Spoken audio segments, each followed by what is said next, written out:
महाभारत के विशाल आख्यान में कई मोड़ आते हैं, लेकिन आज हम एक ऐसी कहानी पर बात करेंगे जहां युद्ध का पासा लगभग पलट ही गया था।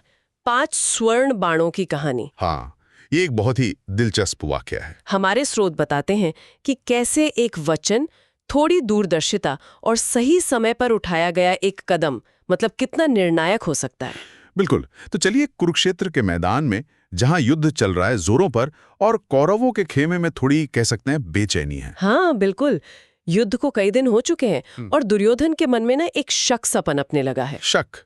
किस बात का? उसे लग रहा है कि भीष्म पितामह, जो कौरव सेना के सेनापति हैं, वो शायद पांडवों के प्रति थोड़ा नरम है, मतलब पूरी ताकत से नहीं लड़ रहे। अच्छा, तो दुर्योधन को अपनी ही सेना के सेनापति पर शक था। हाँ, और इसी शक को दूर करने के लिए भीष्म पितामह एक बहुत बड़ी प्रतिज्ञा लेते हैं। वही प्रतिज्ञा कि वो पांडवों का वध करेंगे। बिल्कुल, वो दुर्योधन को भरोसा दिलाते हैं कि अगले दिन युद्ध में वो 5 पांडवों का अंत कर देंगे। हाँ, और ये कोई मतलब खोखली धमकी नहीं थी।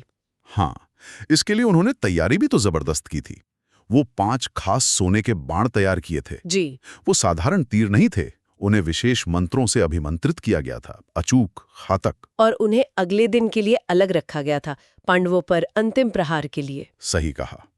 और उन्होंने वो बाण दुर्योधन को सौंप दिए, कहा कि रात भर इन्हें संभाल कर रखो, सुबह में इन्हीं से अपना संकल्प पूरा करूंगा। उफ, तो पांडवों के लिए तो ये बहुत ही खतरनाक स्थिति बन गई थी। निश्चित रूप से उनके जीवन बनाई थी एक तरह से। लेकिन यही कहानी में एक बड़ा मोड़ आता है, श्री कृष्ण। उन्हें कैसे पता चला इस प्रतिज्ञा और उन बाणों के बारे में? अपनी दिव्य दृष्टि से। कृष्ण की भूमिका महाभारत में अक्सर ऐसी ही है। वो सिर्फ घटनाएं नहीं देखते, वो इरादे और भविष्य के परिणाम भी भांप लेते हैं। उन्हें फौरन अंदाजा हो गया कि पांडवों पर कितना बड़ा संकट मंडरा रहा है। और उन्होंने तुरंत कोई योजना बनाई होगी जिसमें अर्जुन की भूमिका थी। हाँ बिल्कुल, कृष्ण ने अर्जुन को एक पुरानी बात याद दिलाई। पुरानी बात? कौन सी? ये युद्ध से काफी पहले की घटना है। एक बार गंधर्वों ने दुर्योधन को बंदी बना लिया था। हाँ हाँ, मुझे याद है। तब अर्जुन ने ही अपने पराक्रम से उसे छुड़ाया था।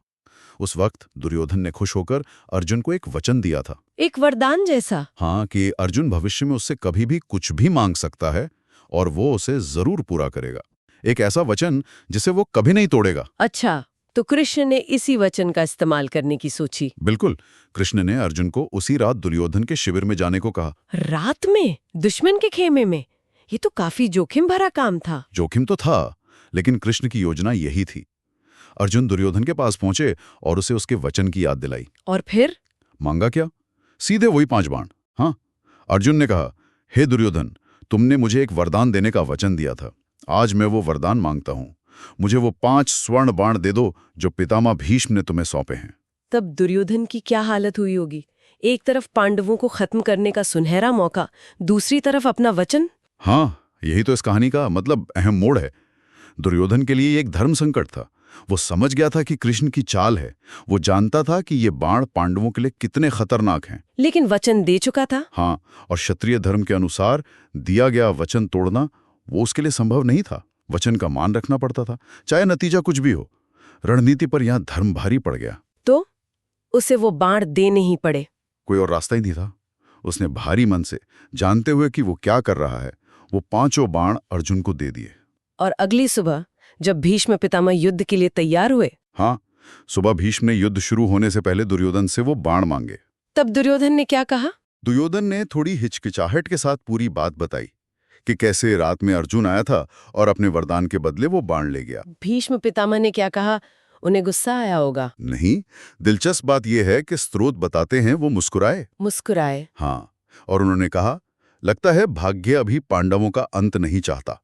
विधाता ने जो रच रखा है वही होगा। इसमें एक तरह की, आप कह सकते हैं, स्वीकृति थी, शायद नियति की, या शायद कृष्ण की चाल की पहचान। वाह!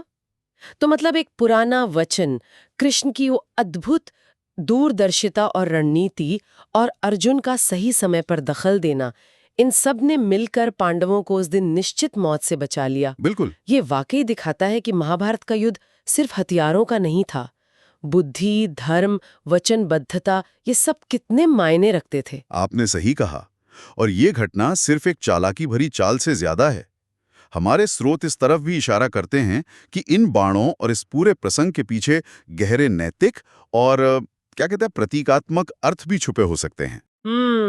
सोचने वाली बात है। हाँ, शायद हमें ये सोचना चाहिए कि महाकाव्यों में ऐसे जो निर्णायक पल होते हैं वो हमें तात्कालिक जीत हार से आगे बढ़कर क्या सिखाते हैं। वचन का मूल्य, नियति का खेल, धर्म और रणनीति का ये जो जटिल ताना बाना है, ये सब हमें क्या सोचने पर मजबूर करता। अगर आपको ये वीडियो पसंद आई है तो इसे ज़रूर लाइक करें, कमेंट सेक्शन में अपना ओपिनियन बताएं और चैनल को ज़रूर सब्सक्राइब करें। मिलते हैं अगली वीडियो में, तब तक के लिए नमस्कार।